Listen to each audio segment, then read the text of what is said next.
Her boss threw her clothes at me, mocking me. She laughed, calling me a loser. But what I did next shocked everyone. I'm Jake, 35 years old, and I've always been the guy people overlook. I work as a systems engineer for a mid-sized tech company. It's not glamorous, but it pays the bills. I've never been the kind of guy who sought the spotlight, content with a quiet life, a steady paycheck, and a marriage that, for a while, seemed solid. Emma, my wife of 7 years, is 33, beautiful, and ambitious. She works for a law firm in the city, climbing the corporate ladder faster than anyone expected. I used to admire her drive, but over the past year, things have changed. Emma's ambition has grown into something uglier, something that's starting to destroy us. What was once shared laughter and love turned into disdain and arrogance. The woman I fell in love with seemed to evaporate right before my eyes, replaced by someone I hardly recognized. Someone who viewed me as less. The first cracks appeared when she landed a promotion at work. She began spending more time with her boss, Richard, an obnoxious, wealthy prick who strutted around the office like he owned the world.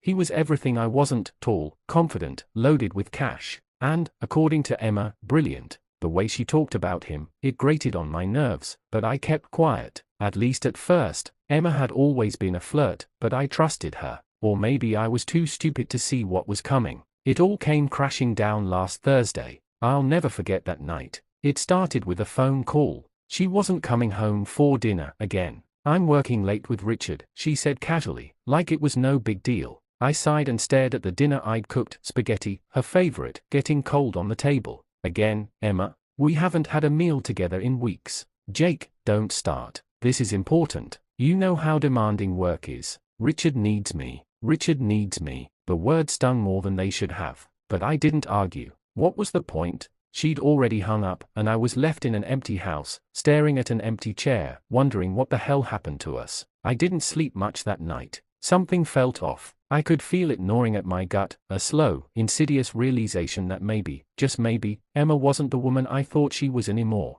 Sure. Here's part 1 of your story, written from the husband's perspective, with the introduction, character details, and a focus on making it engaging using copywriting techniques. The outrageousness will be gradually built up for impact. Title: Her boss threw her clothes at me, mocking me. She laughed, calling me a loser. But what I did next shocked everyone. Part 1: The Last Straw. I'm Jake, 35 years old, and I've always been the guy people overlook. I work as a systems engineer for a mid-sized tech company. It's not glamorous, but it pays the bills. I've never been the kind of guy who sought the spotlight, content with a quiet life, a steady paycheck, and a marriage that, for a while, seemed solid. Emma, my wife of 7 years, is 33, beautiful, and ambitious. She works for a law firm in the city, climbing the corporate ladder faster than anyone expected. I used to admire her drive, but over the past year, things have changed. Emma's ambition has grown into something uglier, something that's starting to destroy us. What was once shared laughter and love turned into disdain and arrogance.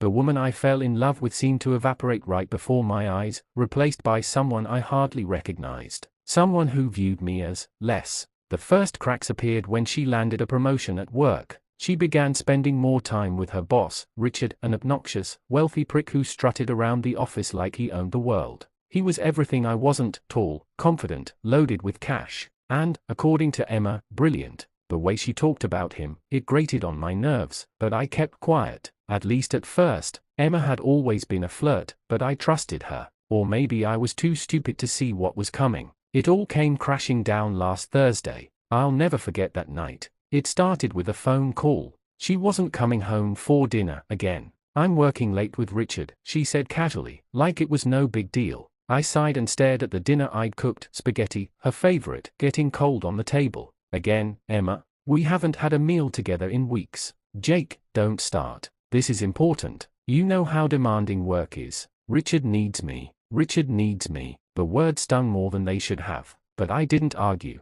What was the point? She'd already hung up, and I was left in an empty house, staring at an empty chair, wondering what the hell happened to us. I didn't sleep much that night. Something felt off. I could feel it gnawing at my gut, a slow, insidious realization that maybe, just maybe, Emma wasn't the woman I thought she was anymore. The next morning, I decided to surprise her at work. Maybe she was stressed, maybe we just needed time to talk, really talk, like we used to. I wanted to believe that. I threw on my best suit, one of the few times I've worn it outside of weddings and funerals, and headed downtown. The firm was impressive: marble floors, glass walls, the works. It screamed success, just like Emma had wanted. The receptionist looked me up and down like I didn't belong there. "Can I help you?" "Yeah, I'm here to see Emma McClellan." She arched an eyebrow. "Do you have an appointment?" "I'm her husband."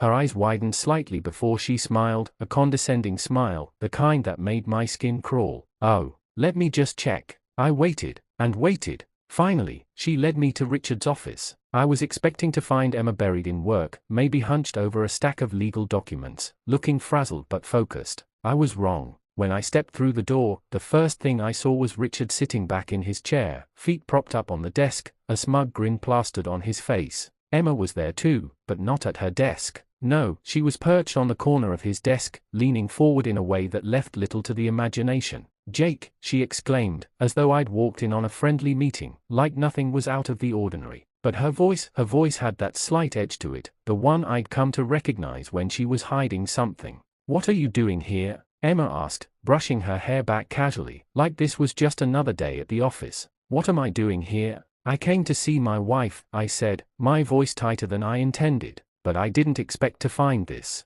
Richard chuckled, a low, mocking sound that made my blood boil. He stood up, walking toward me with the swagger of a man who thought he was untouchable. "You've got balls, I'll give you that," Richard said, glancing at Emma. "But you're out of your depth, buddy." "Excuse me," I snapped, feeling my pulse quicken. My hands clenched into fists, but I didn't move. "Not yet." Richard didn't respond with words. Instead, he did something I'll never forget. He tossed a pile of clothes at me, Emma's clothes. "Your wife left these here last night," he said with a sneer. "Thought you might want them back." Emma giggled. She giggled. The woman I had loved for almost a decade, the woman I had married and promised to cherish, was laughing at me.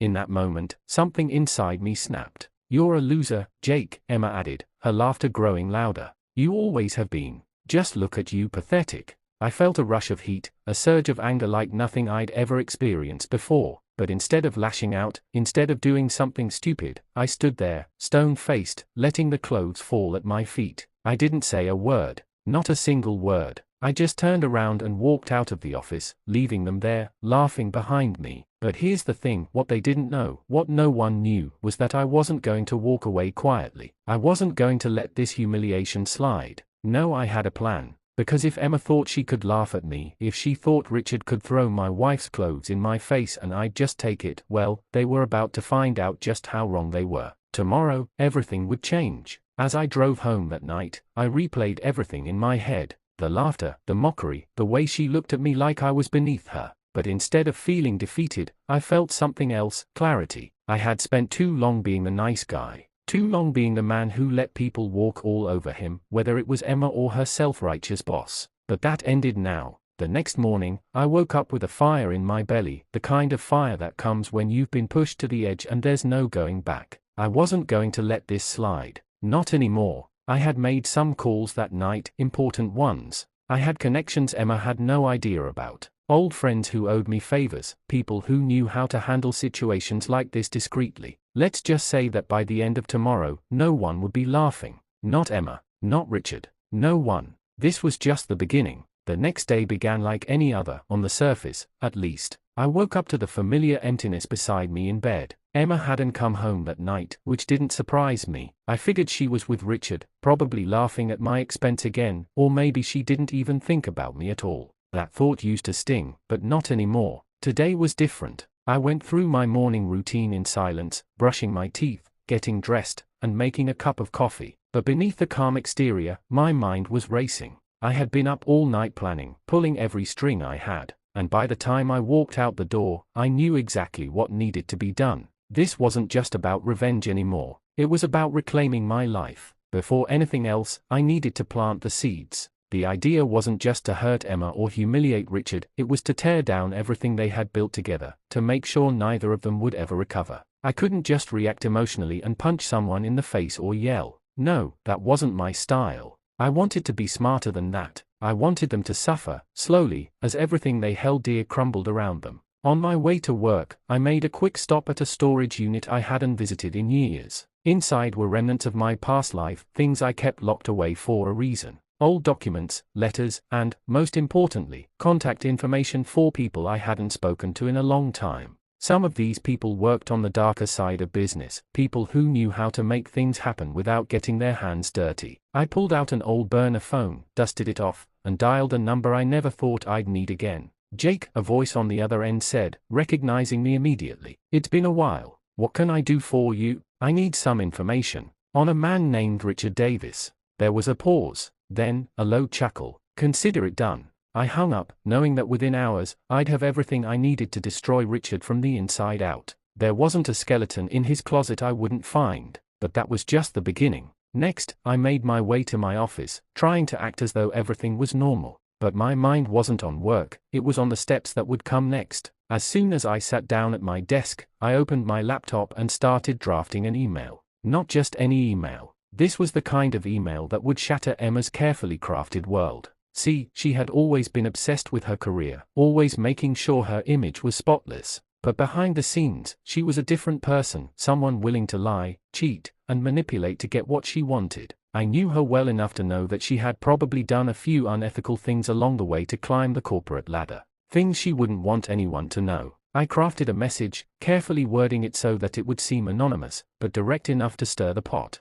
The email detailed the affair between Emma and her boss, making sure to frame it as a massive conflict of interest. But I didn't stop there. I hinted at things Emma had done in her role at the firm, things she wouldn't want the partners to find out. I had no proof, of course, yet, but I knew this would be enough to get the ball rolling. Suspicion was a powerful weapon, and once I had the proof I needed, well, that would be the final nail in the coffin. Before sending it, I opened a VPN, masked my IP, and created a brand new, untraceable email address. Then, with one click, I sent it directly to the managing partners of Emma's firm. And just like that, the first domino fell. By mid-morning, I received a call from my old contact. The kind of information he had gathered was enough to blow Richard's life apart. It turns out Richard wasn't the golden boy he pretended to be. He had dirty secrets, lots of them. For starters, Richard had been skimming money off the top of company deals for years. He had connections to a couple of shady business partners who laundered money through his side ventures.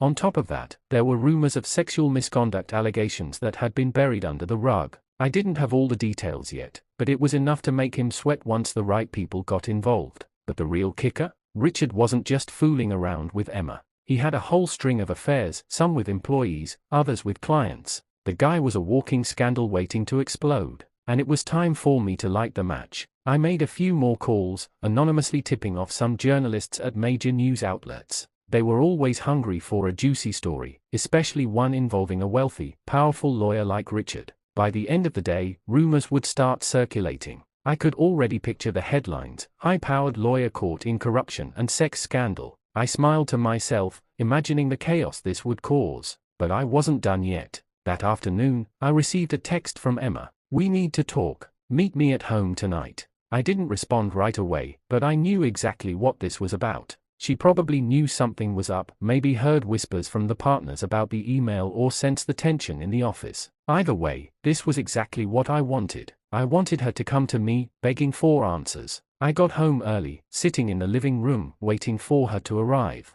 My heart raced, but not out of fear. It was anticipation, knowing that everything I had set in motion was about to unfold. When Emma finally walked through the door, she looked different. She wasn't the confident, arrogant woman I had seen the day before. She looked rattled. "Good. We need to talk," she repeated, closing the door behind her. I stayed seated, not offering her the satisfaction of my full attention. "Go ahead." She hesitated, biting her lip, something she always did when she was nervous. Did you do something at the office?" I raised an eyebrow. "What do you mean?" She crossed her arms, her confidence faltering. "There's been some accusations about me and Richard, and other things." I could see the panic in her eyes, the fear creeping in. She was starting to realize that her perfect little world was crumbling. "Accusations?" I asked, feigning innocence. "About what?" Her voice trembled. "About our relationship. People are saying it's a conflict of interest. And there's more. Someone's accusing me of things I didn't do."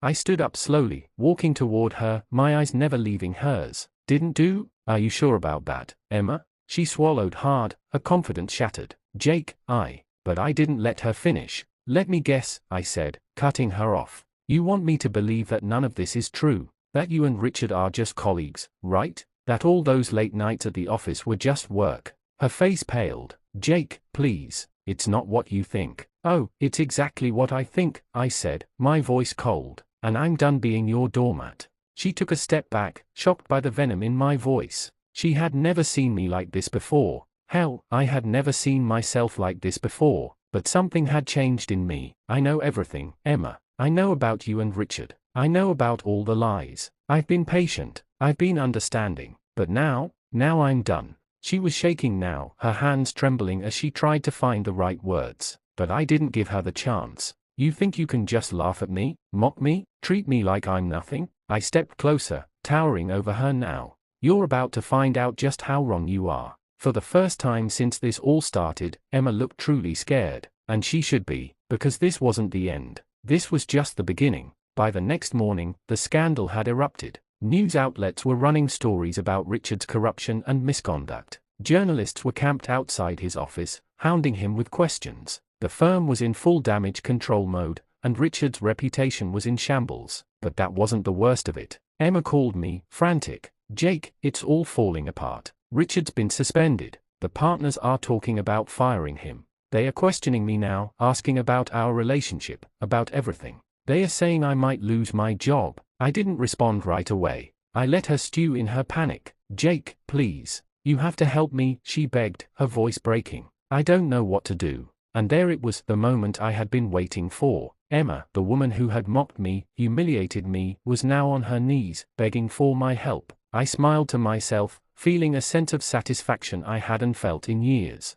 "Sorry, Emma," I said, my voice dripping with cold satisfaction, "but you're on your own." And with that, I hung up the phone. The day after I hung up on Emma, I expected the fallout to come swiftly. I was ready, but even with all the plans I had set in motion, I didn't anticipate just how quickly the walls around her would come crashing down. I read the news that morning with a sense of detachment, barely feeling anything as I scrolled through the articles. Richard's downfall was splashed across every major outlet. High-powered lawyer suspended amid corruption and sexual misconduct scandal. Law firm rocked by internal investigation. Richard Davis accused of misappropriation of funds, affair with employee. The headlines were sensational, the kind of thing that could ruin a man's life overnight. And it was working. Richard was done. The firm was distancing itself from him as fast as they could. No one wanted to be associated with him. He was toxic now. My phone buzzed. It was Emma again. I ignored it. When Emma's world began to fall apart, it happened fast, almost faster than I had anticipated.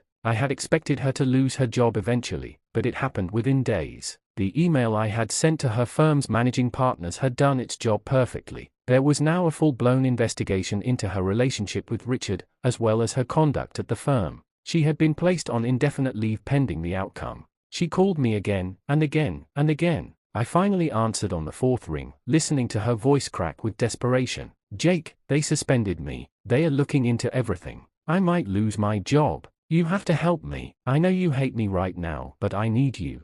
Her words were frantic, her tone almost hysterical. I said nothing for a long moment, just letting the silence stretch. "Jake, are you there?" "Yeah, I'm here." I could hear her breath hitch, like she was waiting for some kind of mercy. "What do you want me to do about it?" "Talk to them. You know the partners, don't you? You've worked with them before. If you could just explain." "No." That one would cut through her rambling like a knife. What? "No, Emma," I repeated, feeling nothing. "This is your mess. Clean it up yourself." She started to cry then, choking on her sobs. "Jake, please." I hung up. 2 days later, Emma showed up at the house. I wasn't expecting her, but I should have known she'd come crawling back eventually. The moment I opened the door and saw her standing there, I felt that familiar flicker of resentment. She looked a mess, hair disheveled, dark circles under her eyes, like she hadn't slept in days. "Jake," she whispered, her voice barely audible. I didn't say a word. I just stood there, staring at her, waiting for whatever pathetic excuse she had to offer.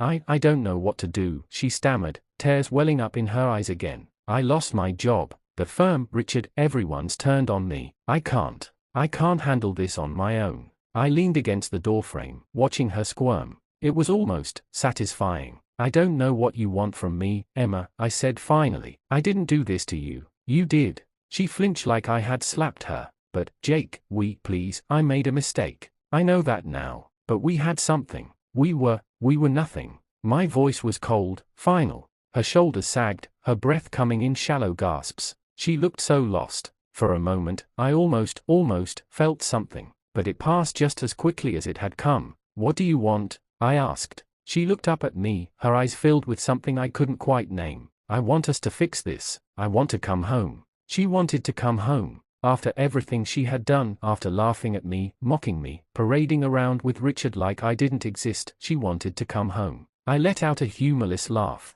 You want to come home now? After all of this? Her face crumpled. Jake, I don't have anyone else. Richard is gone. I don't even know where he is. He's not returning my calls. I'm completely alone. Good, but I didn't say that out loud. I just looked at her, waiting for her to dig her own grave. I know I messed up. I know I hurt you. But we can still fix this. We were married for 8 years, Jake. We can't just throw that away. I didn't throw it away, Emma. You did. She looked like she was about to break down, but she held herself together, just barely. I can make it right. I'll do anything. I'll quit the firm. I'll go to therapy. I don't want to hear it, I said, cutting her off. This isn't something you can just patch up. You can't cheat on me, laugh in my face, and then come crawling back when it all blows up in your face. Her bottom lip trembled. Jake, please. Here's what's going to happen, I said, my voice steady, calm. You're going to leave. You're going to pack your things and go. You can stay with one of your friends, or find a hotel, I don't care, but you're not staying here. She blinked at me, stunned. Why you're kicking me out? I'm done, Emma. Tears streamed down her face. But we can fix this. No, I said firmly. We can't. That night, I sat in the quiet of the house, staring at the empty space where Emma's things used to be. The silence was deafening, but I didn't feel sad. I didn't feel relieved, either. I just felt nothing. The next few days passed in a blur. I went to work, came home, and repeated the cycle. Emma didn't call again, and I didn't expect her to. She had made her bed, and now she was lying in it. A week later, I heard through the grapevine that Richard was trying to mount a comeback. He had lawyered up, of course, and was trying to fight the allegations against him. But it was too little, too late. The damage had been done. His reputation was ruined, and no one in the industry wanted to touch him. I couldn't help but smile when I heard that. It was exactly what he deserved. Emma, on the other hand, wasn't faring any better. She had lost everything: her job, her relationship with Richard, her social standing. She was a pariah in the legal community now. No one wanted to associate with her, not after the scandal. I didn't hear from her again until a month later. She showed up at my door again, looking even worse than the last time. Her hair was greasy, her clothes wrinkled, like she hadn't taken care of herself in weeks. Jake, she whispered, her voice hoarse. I didn't invite her in. I just stood there, waiting for her to speak. I don't know what to do, she said, her voice breaking. I've lost everything. I have nowhere to go. No one will talk to me. I don't even have a job. I felt nothing. You've always been strong, she continued, tears filling her eyes. You always knew what to do. I need you, Jake. I need you to help me. I didn't respond. Please, she begged. Just let me come home. I'll do anything. I'll be a better wife. No. She looked like she had been slapped. But Jake, no, I repeated. You're not coming back here. Her shoulders slumped, and she let out a choked sob. I can't believe this. After everything we've been through. That's the problem, I said. After everything we've been through, you still did what you did. You didn't care about me when you were with Richard. You didn't care when you mocked me in front of him. Why should I care now? She stared at me, her eyes wide and wet with tears. Jake, please. I shook my head. It's over, Emma. I watched as she crumbled right in front of me, the last bit of hope leaving her eyes. She turned and walked away, her steps slow and heavy. I stood in the doorway, watching until she disappeared from sight. I closed the door and locked it, feeling that same, familiar emptiness. And then, I moved on. The weeks that followed Emma's final departure were strangely quiet. It wasn't the silence that unnerved me, it was the stillness, the realization that for the first time in years, I wasn't weighed down by her presence or her lies. The house felt different, as if her absence had purged the toxic air that used to linger in every room. I spent my mornings drinking coffee by the kitchen window, watching the world move on without her. It was peaceful in a way I hadn't experienced in a long time. The sun came up, the mail was delivered, people walked their dogs, it was life, plain and simple, and for the first time, I was part of it again. Emma had disappeared from my life almost as quickly as she had tried to force her way back in. After that last, pathetic plea for forgiveness, I hadn't heard from her again. It was as if she had evaporated into thin air, leaving only the wreckage of our marriage behind. Richard's downfall had been spectacular, far worse than I had even hoped. His attempt to salvage his career had failed miserably. The firm had cut all ties with him, and the scandal had been the final nail in his professional coffin. As for his personal life, I had heard rumors that his wife, yes, the one he had conveniently forgotten to mention, had left him, taking the kids with her. He was alone now, just like Emma. But Richard wasn't my concern anymore. In fact, none of it was. My focus had shifted entirely. I had spent so much time in the aftermath of Emma's betrayal thinking about her, about him, about what they had done to me. But now, I thought only of myself. Sitting in the quiet of my living room one evening, I reflected on everything that had happened. It felt strange to think of myself as a man who had once been married. The life I had shared with Emma felt distant now, like a story that belonged to someone else, not me. I thought about the night when Richard had mocked me, when Emma had laughed at me. That was the moment everything had changed.